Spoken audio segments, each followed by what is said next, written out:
So I do these talks, not infrequently. I used to do them more before I became executive director, but all my attorneys are on vacation this week. So I said, I'll go to Cleveland. I'll do it. It's an outline I used to work on. It was funny because when I looked at the materials, I was pretty pleased, in fact, with how much they've been changed by the people who have started to do the presentations after me. Kristen Henry, who was one of our team leads, actually just got hired away from us to go be the CEO of APSI, which is the statewide protective services guardianship corporation that has a contract with the department. Most of you don't need to worry about APSI because you're here because you're concerned about your loved one and you're going to fulfill that role. But for people with significant behavioral challenges or people who don't have family, APSI becomes the guardian of last resort. And they do great work. They are guardian to several thousand people in the state of Ohio. They have about 250 employees. So Kristen has her challenges. She's going from managing a team of about 4 people to running a nonprofit corporation that has 350 employees. And I said, call me anytime. You can complain. I'll just put you on mute. And then I also have with me the new Fundamentals of Adult Guardianship publication that the Supreme Court has used to train guardians. This is the professional book. There's a parent-family book that's a little less dense. And when you finish that, you get a certificate of participation that says you're qualified to be a guardian in the state of Ohio. You have to do that training to be a guardian. It's actually a very good course, and it actually has a lot of helpful information in it. Some of that stuff we'll touch on tonight, but if you're going to end up proceeding to guardianship in the probate court, you're going to have to take this course. And it's really valuable because it'll give you information that you need. So the other thing is, we were joking before, in my career as an advocate for people with disabilities, I've done probably 100 to 150 guardianship cases, always on the side of the person with the disability, the respondent. And that's our job, and that's what we raise funds to do. So some of the probate judges that I've appeared in front of think it's really funny that I have this certificate to be a guardian, because they know that, in fact, my heart's kind of on the other side, and that's where I spend my time. Well, let's jump into the PowerPoint. So this is a booster session on guardianship and alternatives. Overview, there's a list of things we'll try to cover. First is Disability Rights Ohio. How many of you know about Disability Rights Ohio? Good, that's good. The message is getting out there. We used to be Ohio Legal Rights Service. How many of you have heard of Ohio Legal Rights Service? It's less. Okay, so now the brand is different, and we've been up disability rights for 5 years, came out of state government. That was a major, don't do that. Let me just recommend you never take an agency out of state government and privatize it. It's not fun. We are mandated under federal law, under the DD Act. We're here partly, in fact, because we are under the DD Act. One of our partners is the UCED, University Center for Excellence in Developmental Disabilities down in Cincinnati, and that's the connection we have with this program. There's also one in Nice Honor at Ohio State, and then there's a DD Planning Council, and all 3 of those are funded under the Federal Developmental Disabilities Act. Let's move to the next slide, and one more. So our mission is to advocate for the human, civil, and legal rights of people with disabilities in Ohio.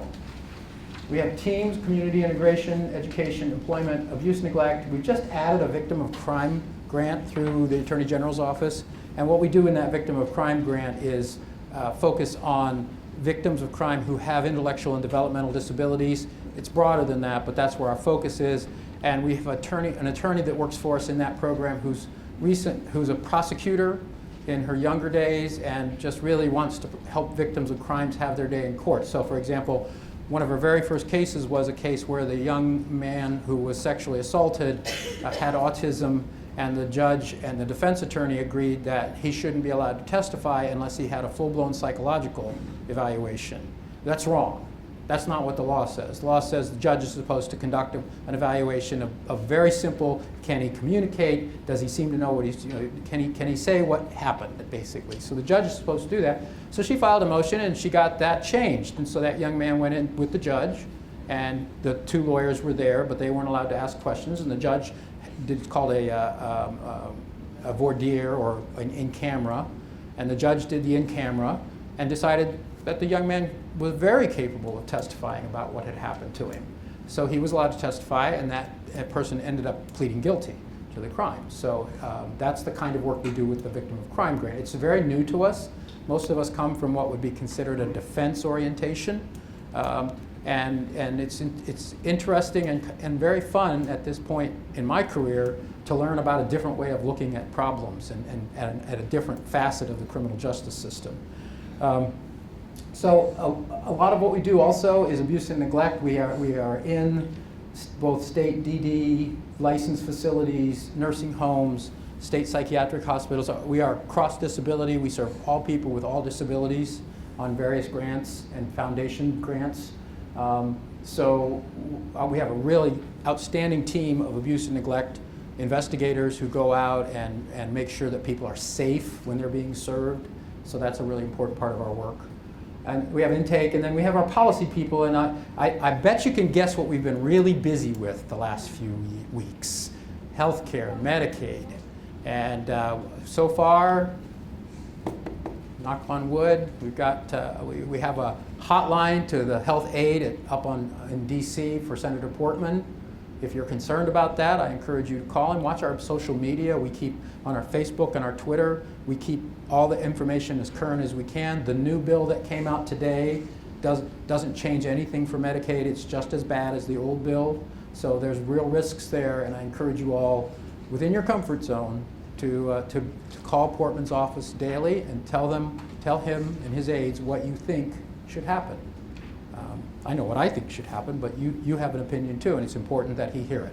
Senator Brown has been a stalwart. He's been very solid on protecting Medicaid and health services for people with disabilities. You should call him and thank him, because it's important that he hear that. But Portman's a key vote. So let's go right to the big question. Next slide. Next slide. Do I have to file for guardianship when my child turns 18?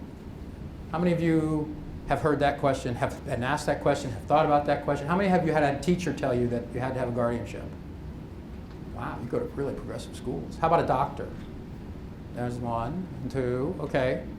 How about a lawyer? Okay, good. I'm glad to hear it. How about a DD board official? Wow, you guys are good. And people that you work with are good. So this is something that, for a long time, schools in particular would push parents to get guardianship when the child turned 18. Even though the child's rights extend to 21 and the child continues to have rights to participate in the IEP process and other planning processes beyond 18, even if the parent is the guardian. It's an interesting legal track that most people don't know about. So the answer, next slide,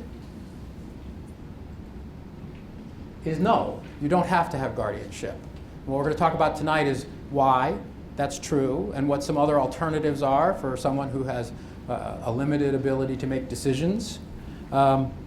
Many, I would say most people with disabilities don't have guardians. Many people with intellectual or developmental disabilities do not have guardians. They manage by support from their family and friends and caregivers who understand them and are able to communicate with them. So, and even if they can't do all of that in an informal way, there are other formal mechanisms that allow for guardianship to be avoided. Next slide, please.